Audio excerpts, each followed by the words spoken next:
welcome back to Room 237 as I continue my marathon of Italian horror and Giallo films. And I have another Giallo review. And this time we're going back to 1975 for Autopsy. Now, this is the Anchor Bay release. This is not the Blue Underground release. Although it's essentially the same thing. But, yeah.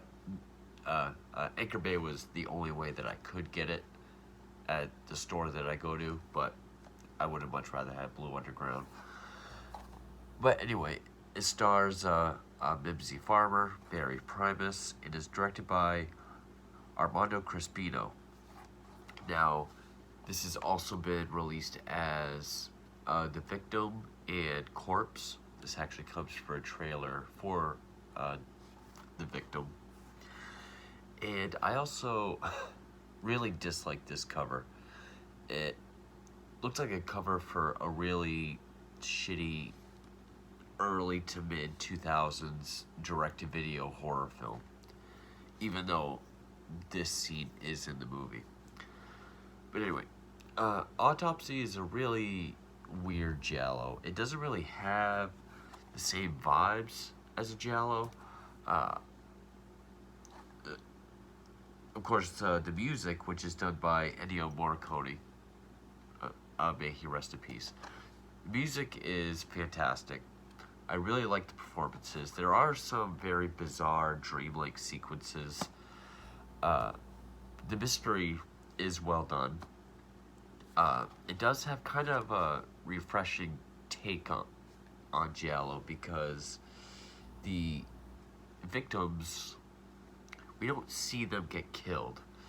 Supposedly it's an outbreak of suicides. So we always see the aftermath of all the deaths. And each time a death occurs, there's like this sort of black and white, sort of sepia tone, like black and orange filter of like an explosion or like a volcano. Which I think it has something to do with the 1966 flood of Florence, which does play a part in this. It takes place in Rome. Now, the main story is that Mimsy Farmer plays a woman named Simona, who is a pathologist who's working long hours at the morgue. She's also writing a thesis on suicide, and like I said, there's just a stretch of suicides. In fact, the opening scene is a montage of suicides. Girl slashing a wrist, a guy putting a bag over his head, diving into the river. There's a guy with two dead children, one of which is naked, and he just shoots himself. Excuse me. And we start to get the idea that she's going crazy. Yeah, it's like a Roman Polanski kind of girl going crazy type movie.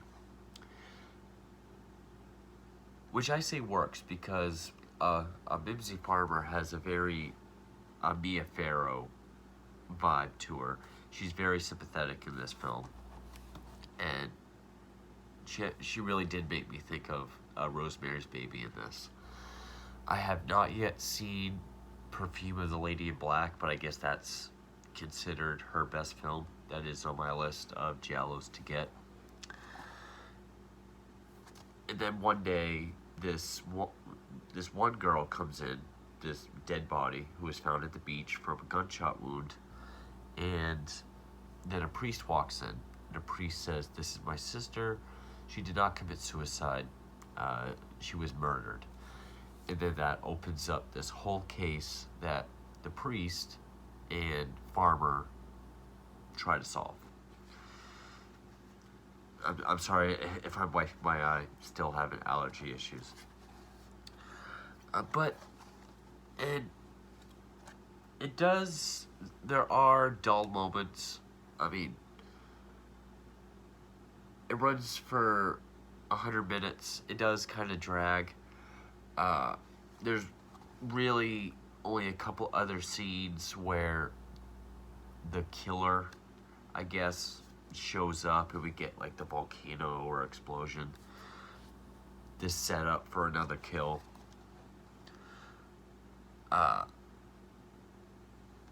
It's not a terrible Giallo. I'm not really sure much of what to say. It certainly doesn't live up to its opening because it opens up with Farmer in the morgue and she kind of starts going crazy and we get these great shots of sort of her hallucinating bodies coming back to life. It is like this sort of reverb kind of like they sit up and there's like two transparent ones behind them. It is kind of creepy. There's a girl with their slashed throat. She's got this creepy smile on her face. This other dead couple that have sex on the floor. And we don't really see anything like that throughout the rest of the film. So it's kind of like if All Colors of the Dark has that opening dream and then nothing else for the rest of the movie. And then some other supporting characters is we got Farmer's dad, Gianni, who is played by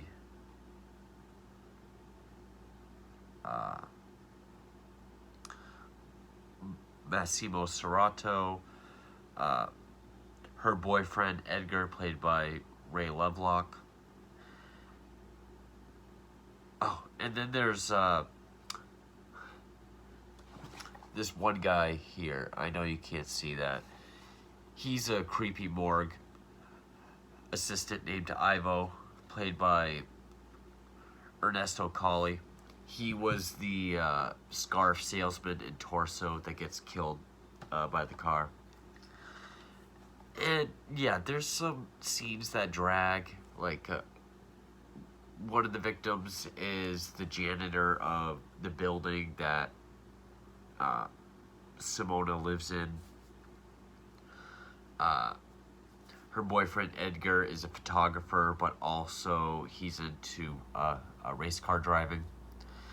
And there's a scene where her and the priest go to watch a race. He gets into an accident because his windshield's shot out. The whole movie we're meant to think, okay, it's got to be either... Actually, you know what? I'm just going to get into spoilers. I'm going to try to make this review shorter than some of my other ones because I'm not really sure what to say about it because it's not really a gore movie. It's not... I mean, it is sleazy. There are some sex scenes, but it's always cut short because the scenes between Simona and Edgar, when they start to, she has visions of like dead bodies at the morgue. Oh, and also the priest sort of has PTSD because he's a former race car driver who got in an accident and killed a bunch of people. So, with that, I'm going to get into spoilers. But this is one that's definitely more of a horror film.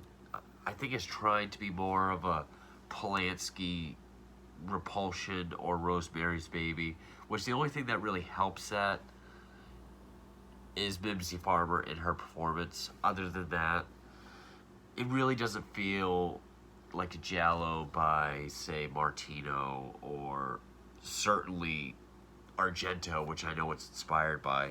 It has its own vibe to it. And I kind of found the twist and the motive kind of underwhelming. I kind of still don't fully understand exactly what it is. I'm not going to say pass on it. If you're into Giallos, certainly check it out. You can do worse, but there's many, many other ones that are better. But the good things are, I mean, the Farmer and Primus both do give good performances. The score by Ennio Morricone definitely works, especially the scenes where Farmer is kind of walking around and we think something's gonna happen. You know, it's got this great music, like this nice bass line with the ominous tone over it. For those who are into true crime, she does go to the Crime History Museum in Rome, which is a real place. They kind of have giant photos of real victims by like Jack the Ripper hanging up. I'm not sure if that's real, but it's cool that she went there. And I mean, other than that, and it is kind of refreshing that, okay, all these people are committing suicide. Is it really suicide, or is this woman going crazy? Or is there really a killer? Because the movie kind of sells itself as, you know, like she's a woman who thinks she might be the killer as well. It doesn't quite go that route. But anyway, so yeah, there's a lot worse ones that you can see. But, I mean, can I recommend it if you have to see every Giallo? Sure. This isn't going to be a rant, but with that, spoilers. So, there are some clues along the way that it's not suicides. Like the janitor who has the dog, he's found by Farmer hanging from a belt in the bathroom. And the priest is behind her, of course, because he always has to show up. He takes him down, which, if you watch, when he takes him down, you can see him blink. Which, at first, I thought that was a fuck up. But apparently he's supposed to be alive, because he gets CPR, and then foam and blood comes out. So we kind of get the, like, why would that happen if he was hanging? And then later on, we find out that on the body of the priest's sister, there was a mark showing an injection. And this movie really loses me with its motive and its blackmail plot, because the flood of 1966 deals with this old ancient Bible that was found, and it's going to switch hands between Gianni, Simona's father, his brother, then supposedly Edgar. It does lose me with its blackmail plot. Also, there was a last will and testament in the hidden in the Bible.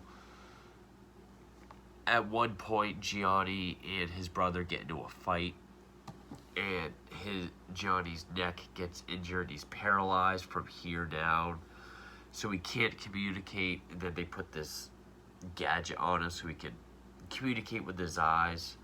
A letter comes up, he blinks, kind of like a Ouija board. But he's overdosed and poisoned before anyone can get any kind of truth. Again, with the priest there, supposed to think it's him. Coming to find out, it's Edgar. It's the boyfriend. And he's trying to get the last will and testament. The whole blackmail thing, that is way beyond me. It wasn't really interesting enough, or I guess explained well enough for me to really pick up on it. So, yeah, it had something to do with Edgar, with blackmail in the Bible, and just so happens Simona, her father, also the priest's sister was involved with Simona's father. And also there was some sort of love triangle between Simona, the priest, and Edgar. Like, Simona was really in love with the priest, but was dating Edgar. I don't know, this movie felt kind of off tonally, and, you know, I liked the sort of hallucination sequences. I thought they were genuinely creepy. You know, maybe if it went more that route, more like a all colors of the dark kind of route.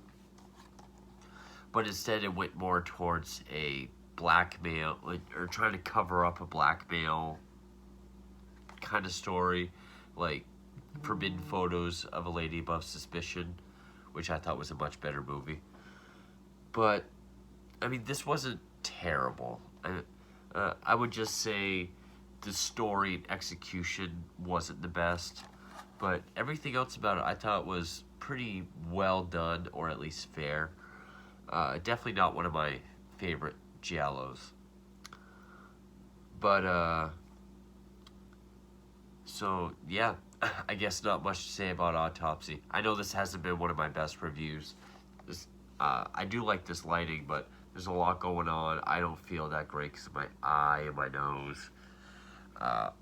But yeah, I'm going to try to get more Italian horror and Giallo reviews done for you guys. I am trying to make my videos shorter as well. So hopefully I explained this enough and it's the right amount of time. So 1975's Giallo, Autopsy. Definitely not the best, but it does have some good things. And above all, it is kind of a fresh take because it's a killer staging these suicides. And this woman who gets involved and realizes she's more involved than she thought. So, I guess I like the idea of it more than how it was actually pulled off. So anyway, stay tuned for more Italian films, and thank you for watching.